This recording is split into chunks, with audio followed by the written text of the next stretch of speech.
Indian union முஸ்லீம் லீக்கினுடைய தலைவர் காதர் மொய்தீன் அவர்கள் இவ்வளோ காலம் திராவிட முன்னேற்றக் கழகத்தில் கையேந்தி பிழைத்தவர்தான். முஸ்லீம் லீக் என்பது அது சுதந்திரத்துக்கு முன்னாலேயே உருவாக்கப்பட்டது. முகமது அலி ஜின்னா கண்ட இயக்கம் அது. இப்போது பாகிஸ்தானை சார்ந்த கட்சி அது. இந்த கட்சி இந்தியாவுக்குள்ளே அது தடை செய்யப்பட வேண்டிய ஒரு இயக்கம். சரி, ஏதோ மதத்தை சொல்லி 4 பேர் பிழைச்சிட்டு போகிறானுங்க.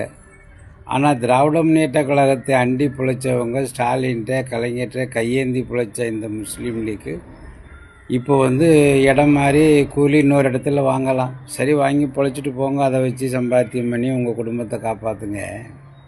அதுக்காக கலைஞர் மேலே, ஸ்டாலின் மேலே வீண்பலியை சுமத்துவதை தவிர்க்க வேண்டும் என்று கேட்டுக்கொள்கிறேன். இல்லைன்னா மரியாதை கெட்டு பாய். நீயே பிச்சை எடுத்து திங்கிறவன், கூலி வாங்கி திங்கிறவன், உனக்கு என்ன கொள்கை?